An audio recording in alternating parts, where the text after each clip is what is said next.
Cancer, hi. Welcome to Mr. Queen PH. Titingnan natin ang energies na parating sa inyo. Second half ng 2024. So that's July to December. Okay, so let's see.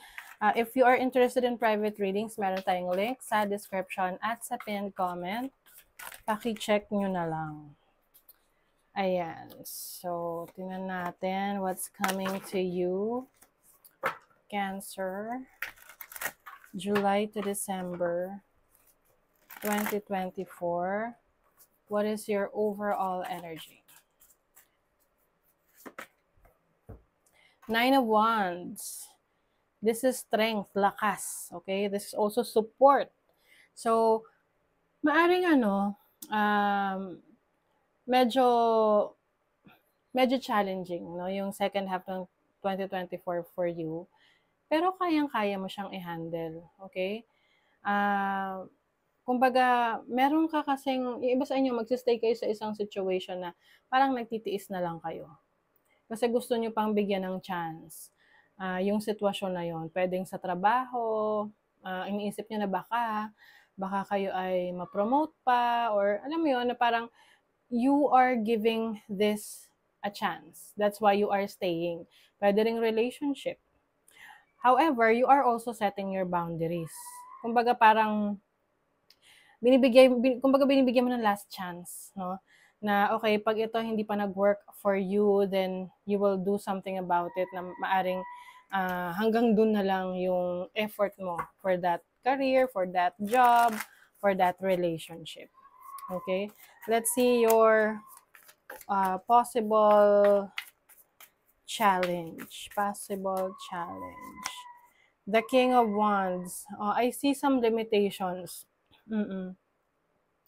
Maaring meron kang gustong i-explore na hindi mo ma-explore because you are tied up into something. So, yung iba, may kontrata ka pa for this certain job or career na ito, company na ito. Kaya, kahit na gusto mong mag-explore pa ng ibang opportunities, hindi mo magawa because of the contract, no? So, because of the limitations.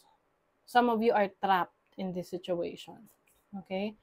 But, syempre you can turn things around. Pwede mo yung baguhin. Okay? That's why we make our decisions.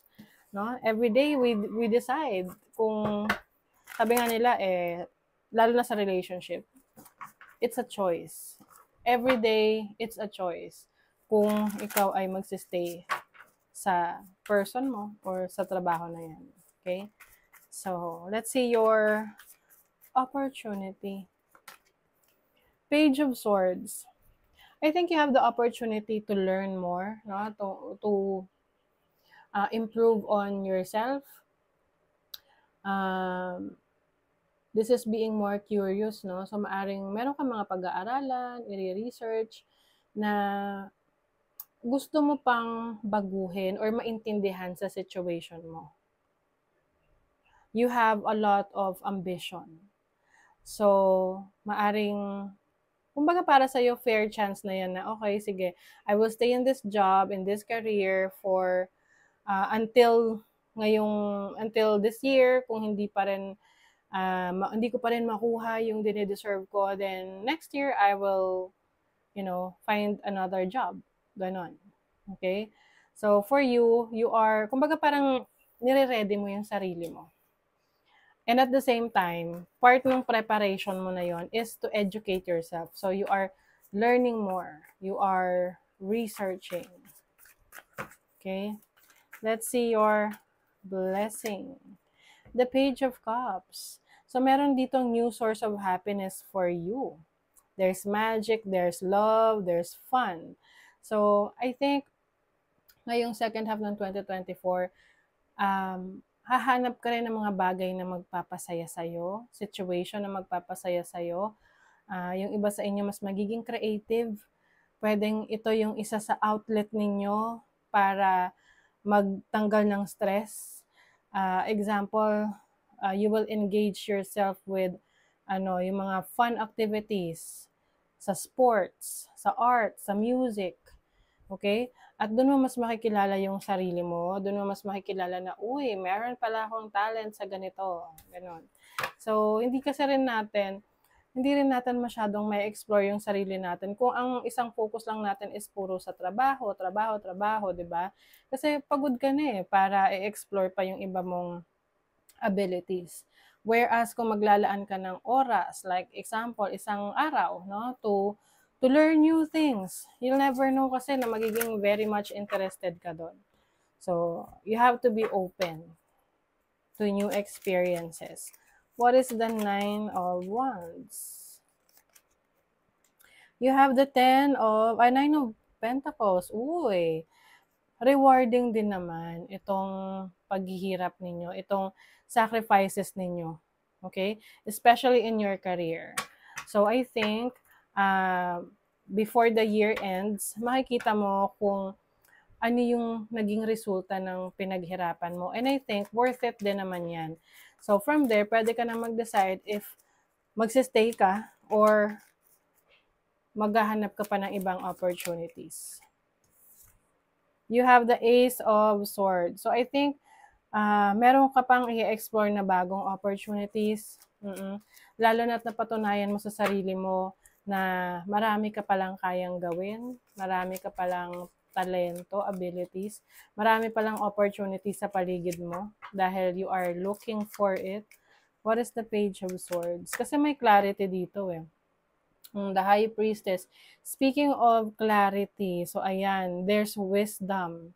That is your opportunity to be more connected to your higher self. I think there is an awakening, spiritual awakening for you ngayong second half ng 2024.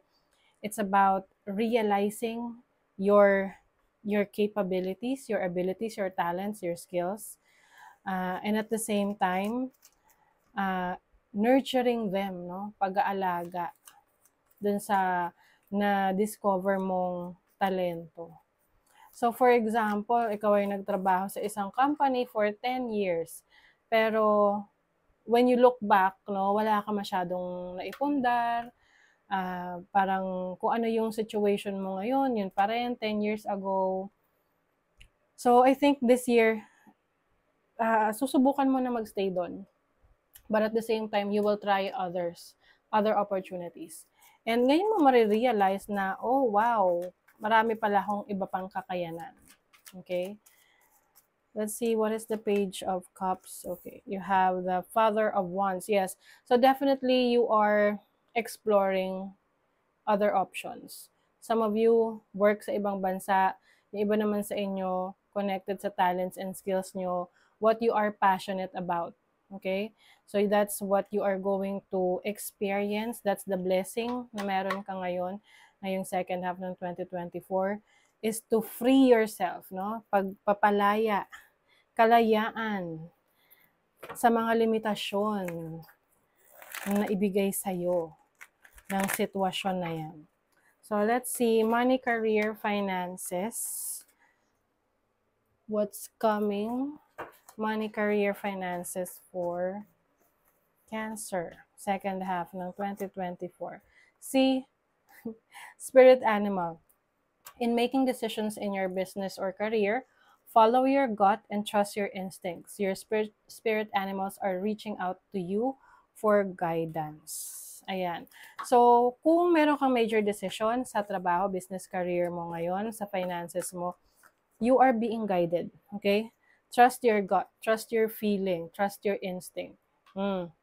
Divination. Yung iba sa inyo, pwedeng you are practicing different forms of divination like tarot, astrology, palmistry, or anything spiritual in the occult, or anything esoteric. So that is going to help you as well. Yung iba sa inyo, pwedeng ito yung susubukan yung career, in the next 6 months, like July to December. You have the Queen of Wands. So definitely there is freedom to experience or to explore new experiences. Merong leadership role din sa inyo, sa trabaho, sa career, sa business nyo ngayon. But be mindful of the people na will try to bring you down, parang will try to discredit you, na hindi, maaaring may mga tao na sasabihin na you're not good enough. Mga naiinggit lang yun, hayaan nyo na lang sila. Okay? You have the Five of Pentacles. So when it comes to your finances, be careful rin sa mga taong magte-take advantage sa'yo financially, lalo na kung mahilig kang magpahiram ng pera sa iba. Okay? Kasi baka meron dyan, hindi na niya maibalik yung pera na hiniram sa'yo. Or sa mga papasukin mong endeavors, you have to make sure na may kontrata, lalo na pag may paglalabas ng pera, no? Sa relationship, you have chaser and transform. So, meron dito hindi pa nakaka-move on sa relationship ninyo. So, this is the energy from the past. Parang feeling niya, hindi niya kaya na wala ka. Lalo na't nakikita ka niya na you are changing, you are transforming, na parang ikaw nakaka-move on ka na. So, maaring meron dito na still, ikaw pa rin ang iniisip. Ikaw pa rin ang nasa puso't isip niya. But with the sun here, I feel like mas ka ngayon, mas focus ka sa sarili mo, mas focus ka sa mga bagong experiences. I feel like you are freeing yourself from the energy from the past. You are healing, okay? Let's see. You have moon in Capricorn in the 10th house. I think mas lalo mong pahahalagahan yung trabaho mo, yung career mo, yung business mo. Mas lalo kang magiging productive. You have Mars in Capricorn in the 10th house. So, some of you talaga merong leadership role dito. Pwede kayo ay mapopromote sa work. May opportunities for you na maging leader, supervisor, manager ng inyong trabaho, sa inyong trabaho at sa business. Let's see. Ease, mabilis, madali. Mabilis, madali. Madali. Today, I allow life to be easy. Yes. Madali lang para sa'yo. Kahit na may mga challenges, normal naman yan sa atin eh. Lahat tayo may pinagdadaan ng pagsubok. But ang importante doon is yung how we react to it. Paano tayo mag-respond sa challenges na yan. So para sa inyo, kalmado lang kayo. Kasi alam nyo na magagawa nyo ng paraan. Okay? So that is your reading, Cancer. Thank you so much. Bye!